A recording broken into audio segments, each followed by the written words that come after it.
So you really want to mute yourself because we're getting a lot of feedback.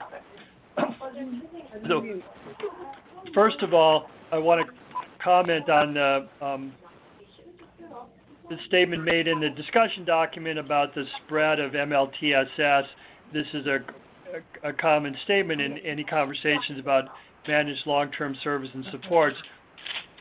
It's grown by leaps and bounds. If we had this discussion just a few years ago, we'd maybe be talking about 10 states or 12 states. But depending on your county now, you're going up to 22 or 26 states, and increasingly fee-for-service is looking like the exception rather than the rule. That managed care is really starting to dominate the field, and in recent years there's been a heavy movement to expand. I mean, that's been true in Medicaid generally for a while, but what's been a distinguishing factor in the last couple of years is the spread of managed care to areas that have been previously oftentimes carved out. Managed care, Medicaid for folks who are dual eligible, right? Eligible for both for Medicaid and for Medicare, and also for individuals who need long-term service and supports, nursing facility services or home community-based services. I think it's worth here thinking about the justification for these programs. The write-up in this document is very similar to stuff that I've seen in other documents, and you've likely seen in other documents as well. Blah, blah, blah, all these states are moving to managed care, blah, blah, blah, many more people getting old, increasing number of people with disabilities, and of the Medicare beneficiaries, obviously the Medicaid, the dual eligible people are limited financially, of course, because they're Medicaid eligible. And then going on to saying among the Medicare beneficiaries, the duals tend to have particularly high needs. But yes, then of course, because these are increasingly folks who've spent down their resources because of LTSS needs to become Medicaid eligible. But think about what's missing here. That you'd think at this point there'd be you'd hope that there'd be empirical information that says, look at how great managed long-term service and supports are. We've got all these states going in this area. Here's the care coordination that's going on. Here's the rebalancing that we observe. Look at how you've got increased rates of home and community-based services compared to nursing facilities. Here are the better outcomes. Here are the lower costs, for that matter, if you're looking at it from the perspective of the state or the federal government.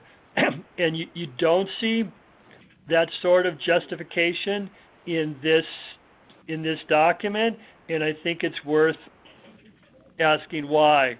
In raising that if we're really getting to the point now in the use of managed LTSS where there should be some data. We shouldn't just have to take it on faith that these programs will necessarily lead to greater coordination and better outcomes and more rebalancing. And I think it's a completely fair question to put to the state or the University of Pittsburgh or other folks involved in this. What is the empirical evidence? What are we basing this on? What are the predecessor states that show it that this is a good idea? And again, like I note here, there's so much momentum that it's unclear if the goal of folks in Pennsylvania is to just resist the move to managed care. That is likely a heavy lift. Not to say it's impossible, but I can say, without knowing a lot about the exact situation in Pennsylvania, is that there is a tremendous amount of movement, a tremendous amount of momentum towards managed long-term services and supports from states, from CMS. Most of you on the call likely know that CMS released proposed managed care regulations at the front part of this month. The comments are due at the end of July. and that health plans are an increasingly big player in Medicaid and in politics more generally. So it's worth raising these issues. Whether a reasonable goal is to resist managed care is questionable, but at a minimum, raising those kind of questions has to be beneficial as far as addressing program design questions is concerned. And I will make a note that you do see in a lot of systems, maybe the one holdout at this point a lot of times in managed care are the DD-ID populations, in part because the service providers really have a separate network. So that's one of the issue. And also, there are some political concerns as well. I think sometimes the DD-ID beneficiaries have been really clear that managed care is not desirable or appropriate. And so you do oftentimes see, not necessarily, but you see sometimes those systems being carved out of programs, as the suggestion is here. And then the next slide really just reiterates the point that I've made over the last couple minutes. It's a fair question to ask the state to come up with some justification. If there's an absence of data that we as stakeholders shouldn't be expected to prove that these systems don't work. I think the appropriate question at this point for the proponents of this is to explain what the evidence is, why it is a good idea, because if you're talking about already 20 states having done this, there really should be some track record of these programs doing what they're supposed to do. So let's move on to the discussion document. In general, and anybody who's looked at this probably comes away with the same impression. There's a lot that's missing, and to a certain extent, it's an advertisement. And there's nothing wrong, certainly, with rebalancing and person-centered services or self-direction or coordinated care. The question is whether the system actually does what it's supposed to do, and I think we know from the states already, or I know from the talking to people in states that already have managed long-term service and supports, is that the fact that your system claims to advance these things doesn't necessarily mean that it does. And in the presence of nice-sounding terminology in the discussion documents or the waivers doesn't necessarily mean that those philosophies are observable by beneficiaries on the ground. For the system to do what it's supposed to do, it has to be set up in a way that really operationalizes these high-sounding goals. So let's go to the discussion document itself. I've organized this presentation around the particular subject matter areas set out in the discussion document. If you look at the discussion document, they're listed from A through I, and I'm going through each of them here in that order. So first, person-centered planning. There's a provision that talks about the continuity protections remain in place until the new service plan is developed. Just comment there that that's really not a particularly ambitious goal. You'd hope that services would be provided until you had a new service plan in place. The bigger issues with continuity of care deal with situations when providers are coming in and out of the network, for example, or when the individual is entering managed care to begin with. And to be fair to the proposal here, some of those are addressed with some decent amount of specificity in the section that discusses access to qualified providers. continuing on with person-centered planning, just note here that the use of the term person-centered is not sufficient. That I think this is true in managed LTSS, or maybe in LTSS generally these days. The term person-centered is floating around all over the place, and everybody claims to provide person-centered services. And the trick then is figuring out what that means. I'd like to say that if it's really person-centered, it means that the person has to have some control over how services are provided, and that really gets down to service planning. And I just know from working in other states that there's a lot to be desired here. You get down to these. I'm having this conversation with people in another state right now, and we're in conversations with the state about the service planning process and when people are entitled to appeal a service plan that's inadequate. And from the advocate's point of view, that there always there should be a broad right to appeal service plans that are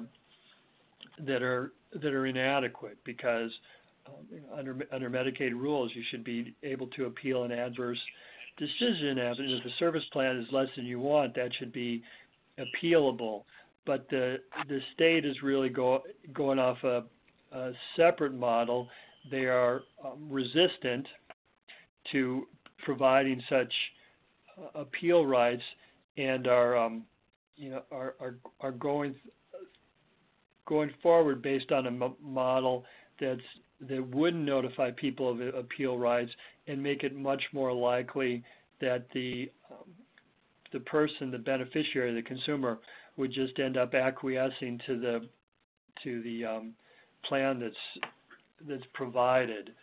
So I don't know if there's a good model out there, and there's a little bit of a culture clash here, that because managed care is really based on care being managed to a certain extent, and the sense is that management is being done by the managed care organization, whereas the idea of person-centered care is that the person should be in control as much as possible. And that's true if you're talking in a managed care setting, or if you're in a nursing facility or assisted living facility, or if you're in a conversation about waiver services in a fee-for-service context.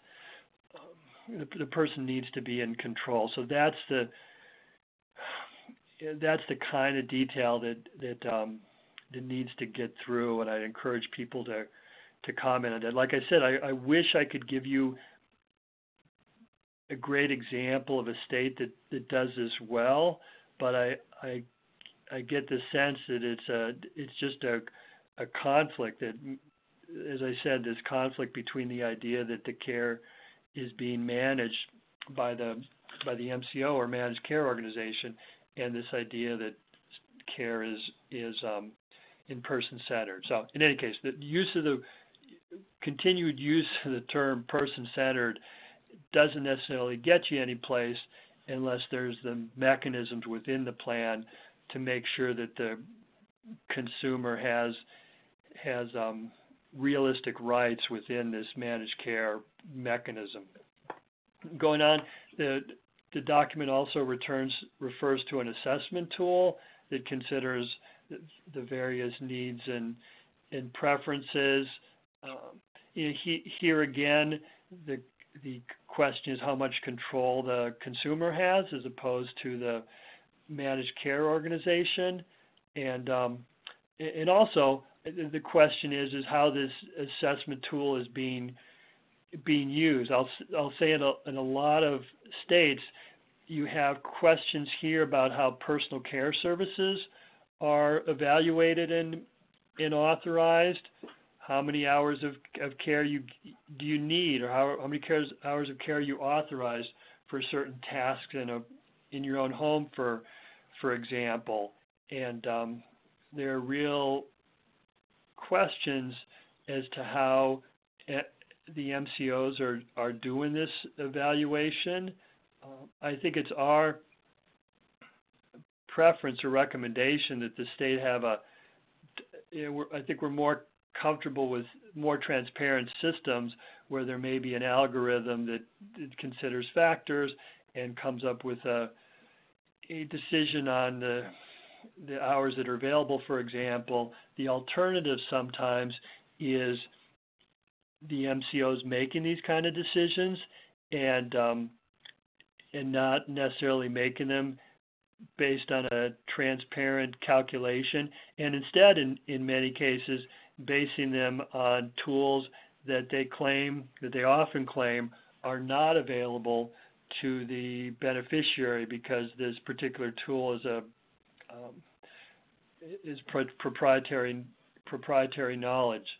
So the point there is that just having this assessment tool, yes, I guess it would be helpful if it were standardized and validated, but then how's it being used? Are we talking about use for eligibility for particular programs or for determinations of level of services within particular programs? And if so, will the application standards be consistent from MCO to MCO, or will MCOs be allowed to use their own evaluation systems, which may or may not be visible to the consumer? More on person-centered planning. Self-direction and person-centered are similar in that they're very attractive terms, but there is some real question of how they jibe with a managed care framework. I think that there's obviously so much detail that's missing here. In the states that I've worked with in managed LTSS, I don't know if I've seen a particularly strong self-direction component. Not to say that there isn't one out there, but I personally haven't had a lot of contact with it. And I also defer to you in Pennsylvania as to what self-direction alternatives are available now in the state. I think if you had them, you'd certainly want to retain them as much as possible. But again, there's just so much that's not said here. You'd wanted comments to put some real specifics in there. And it's easy to talk about the maximum self-direction that's practicable, something like that. But what does that mean? Because it's too easy to conclude in practice that the maximum is not really all that high at all. So, talk about service and supports coordination. This was an interesting feature, and I circulated this question to other attorneys here in Justice and Aging that have done extensive work in dual eligible plans, and none of them could think of a state that has a system that's comparable to what Pennsylvania is proposing here. So here's what Pennsylvania is doing. They're proposing to do. They're proposing to require as a condition of Medicaid certification that the plan also operate a Medicare Advantage plan, which seems to make sense. You've got a dual eligible population, as the discussion document notes. The vast, who's being added into managed care in this discussion plan. It's heavy number of people who are dual eligible, and also a much smaller number of people who are not Medicare eligible, but who are evaluated to need nursing facility services or the or the equivalent. So it makes some amount of sense if you've got dual eligible people, why not require that the plan also offer a Medicare Advantage plan. But the interesting thing is that CMS and the states have been doing a lot of these dual eligible integration plans where Medicare and Medicaid are formally integrated, and the plan just gets one integrated capitated rate for both.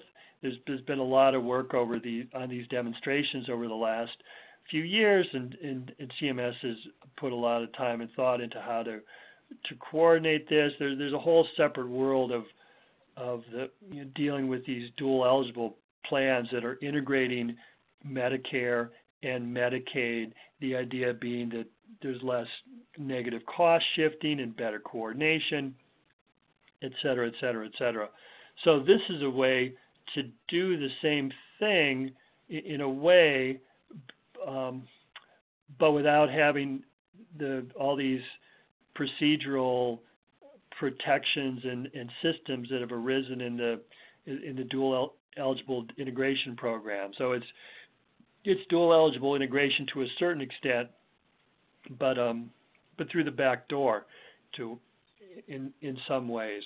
I mean, also there's some issues, and I don't know enough about reimbursement to say too much about this. What does it mean to have these separate rather than integrated? You've got both a Medicaid reimbursement rate and a Medicare rate. From a provider perspective, is that better than having an integrated combined rate or not? I can imagine it either way. And so that's a consideration. Another consideration, and I should note that Medicare enrollment, of course, is voluntary. That states can get the authority to require Medicaid managed care enrollment for their Medicaid population. That's what's going on here. But under Medicare law, Medicare enrollment cannot be mandated, and so one of the problems that the duals plans have had is that they've had a really heavy rate of opt-outs of people who've chosen to not go forward with managed care on the Medicare side of this. So in this case, even though there will obviously, I would think if this were to happen, a Medicaid enrollee there would be some momentum to have him or her also sign up for Medicare managed care from the same provider, but it would play out different than it does in the integrated programs, because in the integrated programs, generally the provider cannot directly enroll people. Instead, the enrollment has to be done by a independent third party. This is where the enrollment brokers come in, is the choice counseling process. In a situation like Pennsylvania's proposing, it may play out differently, and I'm told that in general Medicare managed care plans cannot directly market to people. They can't just pick up the phone and call someone and say, we'd like you to join our plan. One of the exceptions, though, however, is that if you have someone as a member already, and so what you can imagine in this situation is mandatory enrollment in a plan, and then the plan at that point having the ability to directly call up their Medicaid enrollees and say, hey, why don't you sign up for the Medicare side of this as well, and being able to directly enroll people as opposed to being required to have that enrollment go through the choice counseling process as it does in the duals programs. So, like I said, as far as I know, this would be a unique, or it's very probably unique, and it raises some issues with enrollment and rates, and whether this is just an odd way to do integration, to do Medicare integration, but without the formal integration. So it's an interesting idea. The proposal in the discussion document goes on to talk about financial incentives to discourage cost shifting. That's positive. The devil's in the details there. Additional supportive services, you just don't know what those are, so that you need to have some specification there. And then service coordinators, absolutely. And there the question is, how independent are these people, and what's the focus of their coordination? In managed care on paper, in proposals like this, these coordinators are fabulous people who sit down with the person and help them to to recognize their preferences, and to help coordinate those services around those preferences. In the real world, sometimes not so much, and so and the coordinator may be driven by motivations that don't necessarily lead them to make the best decision for the beneficiary. So there are a lot of questions there as to how that's set up, and whether the service coordinator ends up working more for the enrollee or more for the health plan. Access to qualified providers. Talks about in the discussion document that there'd be an adequate network, and there'd be adequate access to providers. Absolutely an important goal. I'll say that I think that, particularly for LTSS, the ways of measuring adequacy leave a lot to be desired. That I'm not sure if there's much out there that's that workable, and I'm happy to be informed otherwise. But you see references to time and distance standards. You need to have a provider within X number of miles, or Y numbers of minutes driving, and maybe some adjustment for that for people who are living in more rural areas. But those are relatively blunt measures, and I don't know if there's just a lot of work to be done there to make sure that these kind of protections are realistic in real life. The proposed Medicaid regulations that I mentioned suggest that states would consider 6 or 8 different factors, but it's unclear how those could be folded into a meaningful algorithm. So I'll say that states have observed problems in this area, but oftentimes the problems haven't popped up until after the system's been live. So there might be a readiness review ahead of time that's supposed to check for that sort of thing, but and there's the sign-off has been done, but then it turns out the program in practice has not provided adequate services. Qualifications and credentialing is mentioned. I obviously don't know, exactly what the standards are in Pennsylvania right now, for example, for LTSS, for personal care services in the home, but that raises some questions as well on both sides. Whether they're, what qualifications do you want, and whether the standards for particularly personal care services are too high or too low, and to what extent the standards can be driven by what the person wants. If the person is receiving personal care services in his or her home. The discussion of qualified providers has some admirable language that talks about support for providers in transition to MLTSS, which is particularly important for these type of personal care providers who may provide services in people's homes. In nursing facilities have plenty of billing mechanisms that allow them to bill Medicare and Medicaid and health plans and all the rest. Sometimes, depending on the state, if you've got these other smaller providers that may just provide services to a consumer or two, they're not in a position, they don't have the same billing sophistication, and so it's important to have provisions like those suggested by the discussion document. I mean, it's also good that the discussion document references the continuity of care. I mentioned that a few slides back, and here is where continuity of care is particularly important when people are transitioning to MLTSS, and also when they may have problems accessing a particular provider within a particular MCO network. Moving on the emphasis on home and community-based services here. This is an area that really didn't have much at all. I note there that there's a 3-sentence paragraph, and if you actually read the last 2 sentences of it, it doesn't make a whole lot of sense. So I'm not quite sure what to do with that.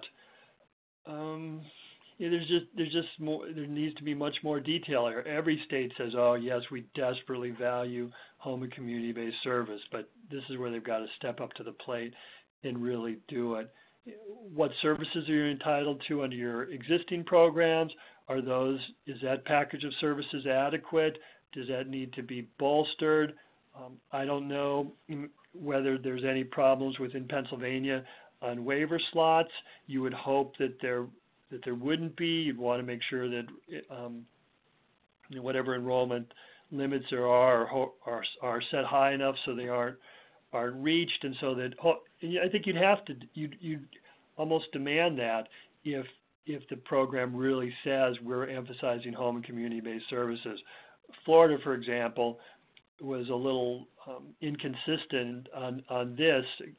Lots of language about home and community-based services, but they had some waiver enrollment limits that led to significant waiting lists, and when they moved to managed long-term services and supports, the waiting lists remained. So that's one thing to keep in mind here. If they're really talking about home and community-based services and an emphasis on that, there has to be a broad package of services. There can't be waiting lists. The programs really have to be practically available as an alternative to nursing facility services. So here's where you make a list and think, what's inadequate now in what we've got under our waivers, and what do we need to make that better? And also, there needs to be the ability so that waiver services the availability of waiver services isn't chiseled back too far relating to cost. That ideally that services would be available, even if in some instances they were more expensive than, or maybe even significantly more expensive than nursing facility services, based on the idea that the higher cost individuals can be washed out against those individuals who require relatively less expense for provision of adequate long-term service and supports.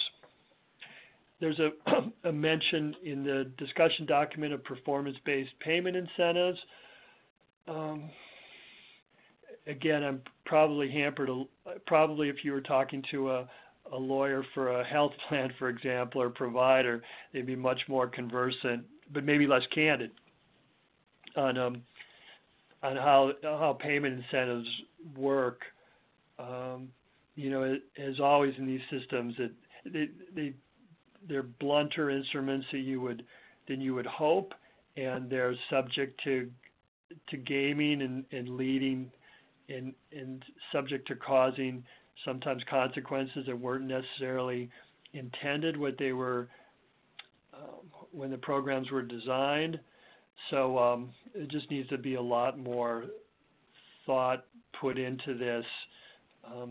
It's tricky business in how you evaluate these payment incentives, and whether you end up really rewarding people for good performance, or you end up incentivizing rejection of services to a certain population. I'm sure most of you on the call are familiar with these sort of calculations and considerations of discrimination depending on how it plays into these performance measures. So you'd really want some detail we'd be happy, as I'll say later, we're happy to work with you going forward, and maybe we can put some more time into seeing what payment incentives are out there already in other states, and whether some of these are working or not. Participant education and enrollment supports. As I mentioned, there is a mention here of conflict-free choice counseling, which I think is important. As I mentioned, there's a little issue there, and I think that you maybe would want to extend that to the Medicare enrollment as well, if at all possible. But I'm not sure if that is possible, given that this is a Medicaid-only program. But think about that, given the fact that these programs, by design, are going to be plans that accept both Medicaid and Medicare enrollment. It's important that there be this independent choice counseling programs.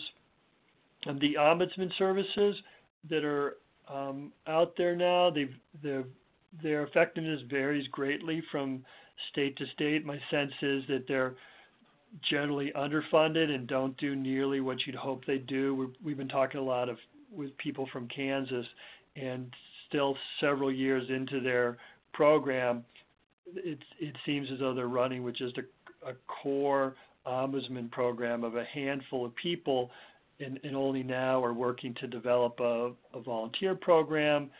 And there are certainly limitations to volunteer programs to begin with, but in any case, it's taken multiple years even to initiate the use of volunteers. So there's just and I'll note also that the federal regulations propose to limit these ombudsman programs from direct representation of individuals in hearings. So there's a lot of limitations. There's a risk here, financial and due to financial reasons and otherwise, that the ombudsman programs will not be nearly as powerful as you would hope. Would not be nearly as powerful as you would hope they would be. And so there's a lot of thought that needs to be put into that. One of the good models, I think, from where I sit, is the Wisconsin program that contracts the ombudsman services out to Disability Rights Wisconsin, which runs a program, and I think runs it well. And then there are lesser programs that I think are much less effective. Continuing on, enrollment and disenrollment are big issues. That the proposed CMS regulations set a minimum of 14 days for individuals to consider enrollment, whether they'd be defaulted into a particular plan or choose another plan. Ideally, of course, volunteer enrollment would be voluntary across the board, but that's probably not what the state's intentions are at this point, certainly. So that, again, would be another heavy lift. As a fallback, you'd want some reasonable standards to excuse someone from managed care, and also down the road, the increased ability to change plans for cause. The state and plans want lock-ins and maybe ability to change enrollment only annually, but from a consumer perspective, you want a greater ability to change enrollment for cause, even if the disenrollment and if the change of enrollment occurs during the middle of a calendar year, for example. The discussion document also talks about preventive services. This struck me as a bit odd, just because for the vast majority of these people, they're going to be dual eligible, and this is going to be handled on the Medicare side, either by the Medicare Advantage plan or through Medicare fee for service. There's a reference within the discussion document about the preventive services will be integrated or expanded into the Medicaid program. It's just a question of, well, what does that really mean here? So you'd want some real clarification. I mean, I guess what you'd want would be the equivalent level of preventive services certainly available to your Medicaid-only population. That would be important, and just some more detail in general. That obviously the idea of preventive services is good. You just have to sort out what that means in a Medicaid LTSS, Medicaid managed care program, when the vast number of your enrollees, at least in this particular program, are dual eligible. There's a reference to participant protections, just not much listed here. There's some vague references to coordination with adult protective services, and just a completely cursory reference to grievance and appeals process. That deserves obviously a lot more attention, the grievance and appeals process.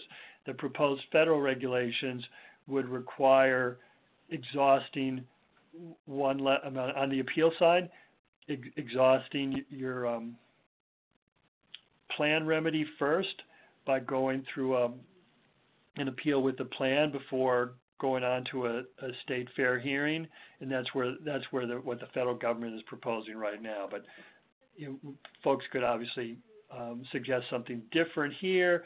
Maybe, for example, not requiring to go through the plan first.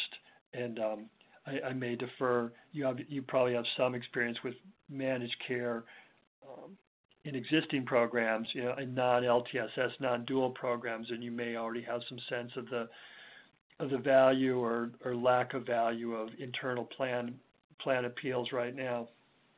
And there's a reference moving through the discussion document and quality and outcomes-based focused. I'll just say here that, and maybe I'd have a different impression if I were a statistics analyst rather than a legal services attorney. But I'm not sure if if a lot of these performance measures have been that useful in real life. I know from working with the Kansas folks, for example, that it's difficult just getting access to these numbers for somebody from the public, somebody who's doing consumer advocacy work, and they're treated much more like inside information by the plans and the state. The proposed federal regulations seem to be taking a step forward and talking about much more transparency with these documents, which I think would be a real improvement. But again, I think there's a lot of thought that's needed to figure out how these are going to be useful, particularly for individual clients. If something bad happens to an individual and that's reflected in a performance measure that's evaluated 2 years from now, the question is the system's going to be changed? Is someone going to look at these performance measures, and is there information from those performance measures that might lead somebody, the state, the feds, somebody, to make some changes to address the problems? And I don't see a lot of evidence of that right now in existing programs. That the data isn't available, and then there's a third-party quality evaluator that may issue reports. I guess thinking about it, I want to say that it's like in Kansas, the health foundation that's done the reports has ID'd some problems, and it's possible the state may make some changes in response to those. So I don't want to be completely negative on this process, but I think it's important to be realistic about the process as well. Evidence-based medicine or outcomes-based focused, or however you describe it, has this same kind of cachet as person-centered care or self-direction. Everybody says, "Oh, yes, that's exactly what we want to do. That's perfect." But there's a big leap between the terminology and usability. The program the state has asked for stakeholder input in these various areas, and there's a proposed template for comments, which the state has attached to the end of the discussion document, which it says it's recommended but not required. And so, I mean, my sense is that ideally, at least for some of you, you probably want to make comments that aren't easily limited to those particular boxes. But I'll leave that to your discretion. But I will say that we as Justice and Aging would be happy to work with you down the road.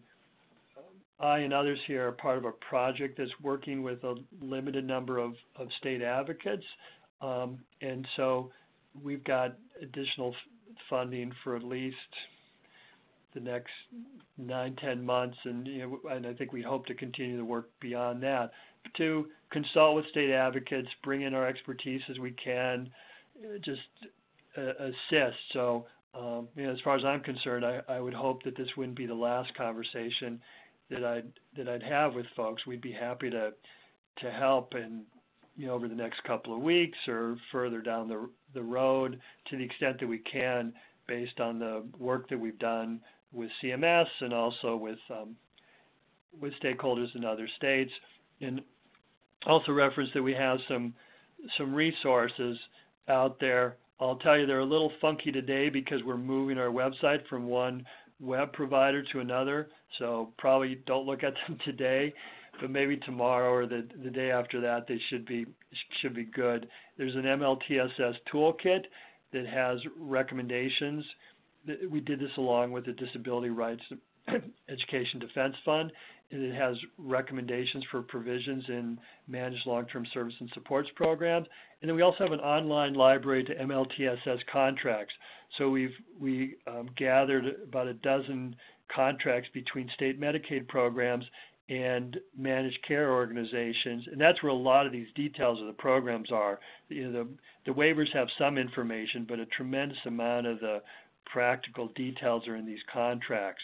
And so we went through these contracts and we pulled out relevant provisions by subject matter area. And so you can look in the subject matter, I'm interested in service planning, for example, and open up service planning, and then there's subheadings under service planning, and look for relevant provisions. And that, I think, is helpful to be able to go back to the state and say, we recommend this and this. And, for example, you'll see that that's already in use by New Jersey, for example. And it's easier for the states to buy off on that if they know that there's some precedent out there. So in all these things, I think it's helpful to be as specific as possible. The state may know as not much more than you do. They're trying to there's somebody at the state who's trying to figure this stuff out as well. And so oftentimes if you can do the state's work for them, say, we recommend this, here's some language, we took it from wherever, from some other state, from the proposed federal regs, whatever, and this is why we recommend it. That, I think, is useful. You want to question. Again, the people who work for the state may not necessarily know any more than you do on some of these things, so you don't want to be too hesitant, and you just don't want to buy in automatically to some of the sales pitches on managed care systems. They may or may not be true, and it's really worth questioning them. So with that, I'll close.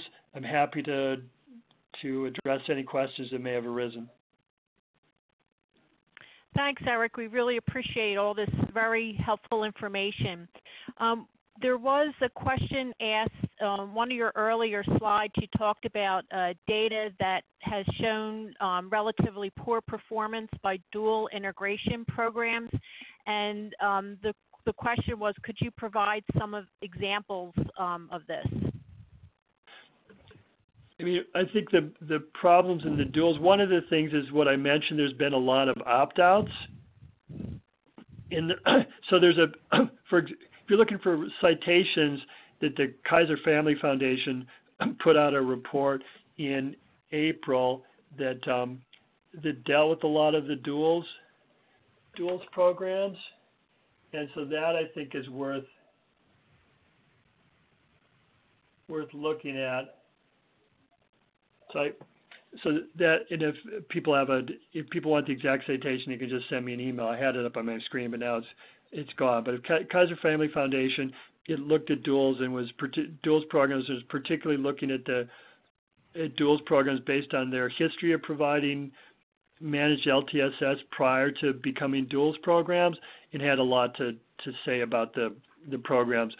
One of the reasons the programs have been less successful is that they've had a lot of opt-outs, and they haven't even met the financial goals that the states have set.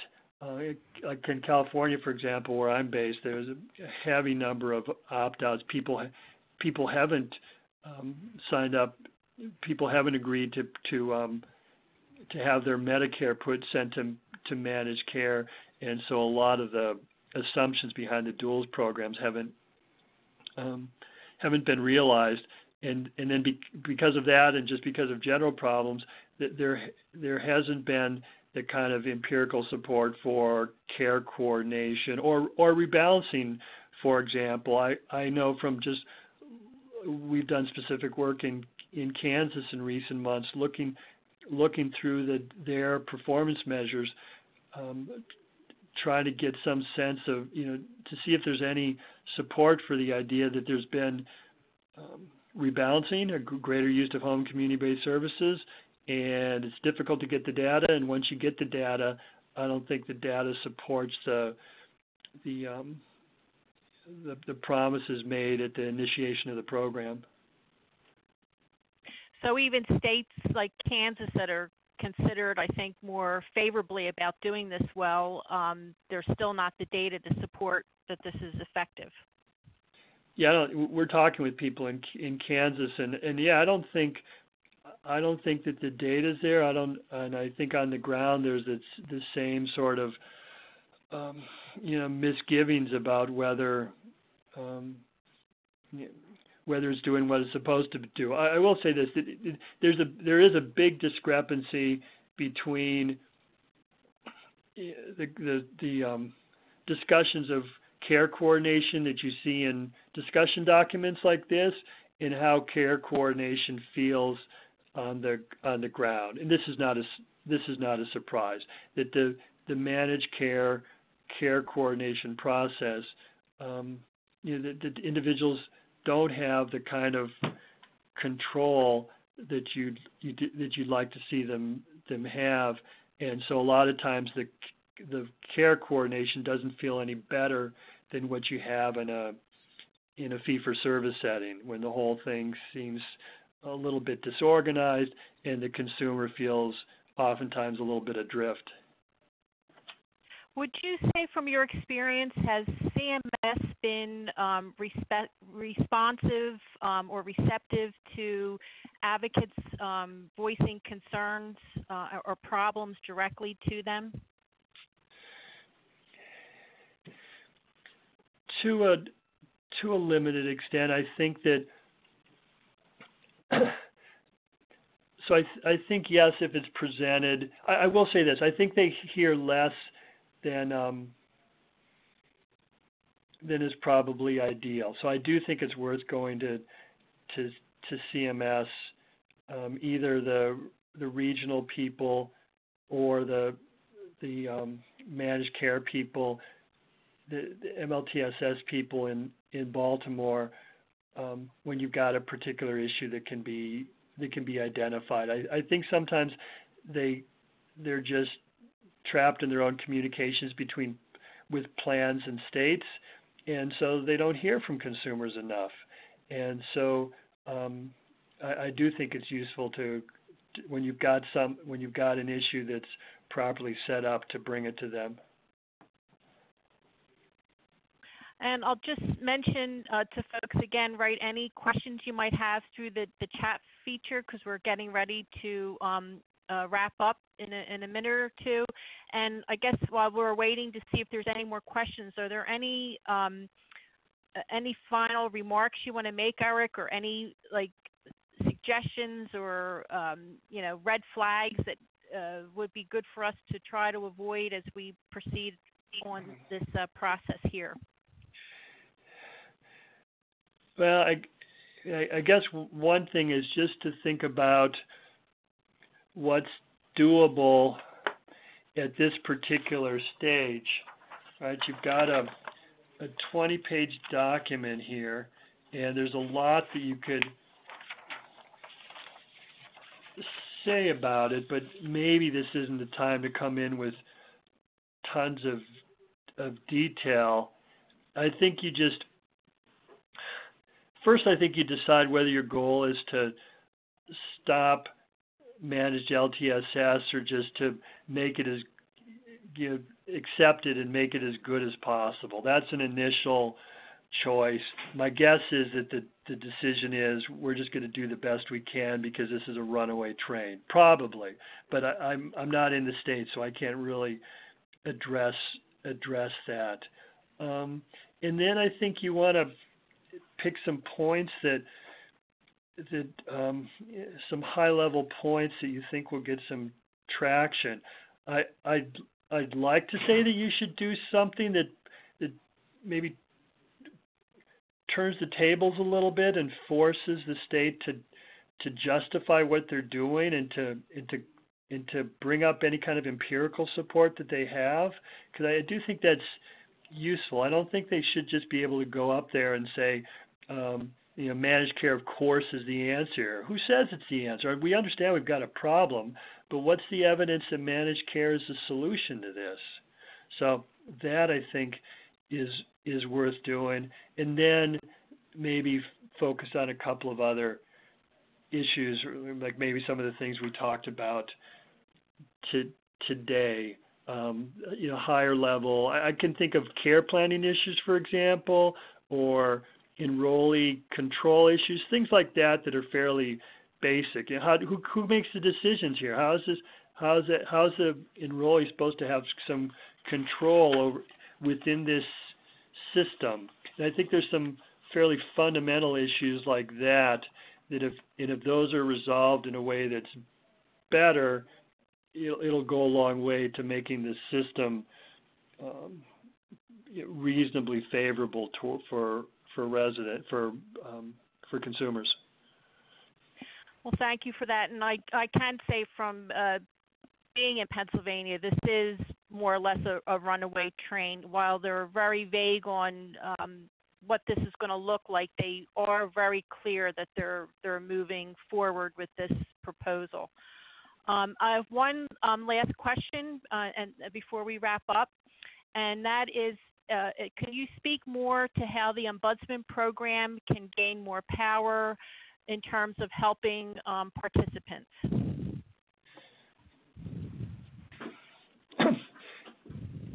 Yeah, so this, just to be clear, so this is the Ombudsman program there's a managed care Ombudsman programs, and guidance that that CMS put out a couple years ago said all states MLTSS programs should have some kind of Ombudsman programs. And like I said, that then there's these federal regulations, proposed regulations that speak more about how the Ombudsman program should help people, but unfortunately prohibited them really from, in the proposed regulations, from providing direct assistance in hearings. So we're not talking about the long-term care Ombudsman program. We're talking about a separate managed care Ombudsman program. You need it to be clear in the waiver documents. Well, first of all, there needs to be adequate funding, and so that's a separate conversation. But it has to be set up in a viable way where you don't just expect a couple paid staff and along with X number of volunteers to cover the entire state of Pennsylvania. Ideally, that you need something that would realistically be able to help people, and you need people with. I think also you need programs that would have enough support. I think one of the advantages of, I mentioned this Wisconsin program, is that it had access to Disability Rights Wisconsin, so there's some firewalls set up within the organization, but there's enough legal support so people feel that they have some backup when they're representing particular enrollees. And I think, and also you'd have to have some guidelines that make it clear that the people are actually doing advocacy, that the program would be clear that there's individual advocacy and also systems advocacy, and that those are part of what the that is what the ombudsman program is supposed to do. Sometimes these proposals are set up more vaguely, and the ombudsman programs end up, from my perspective at least, thrashing around a little bit because there's not real clarity on what they're supposed to do. But you want some real clarity about their ability to represent individual people and also to do some systemic advocacy and to do the systemic advocacy in a public way as necessary. Well, thanks so much again for all of your time. This was very informative and will be helpful, I'm sure, to us that are going to be formulating comments. And again, we really appreciate your generosity with your time and your sharing your expertise. This will conclude our webinar. You're going to get a link to a very, very short survey, and we'd appreciate your taking a minute or two to fill that out to help us with future webinars. Thanks again to Eric and to everyone that's called in today. Thank you.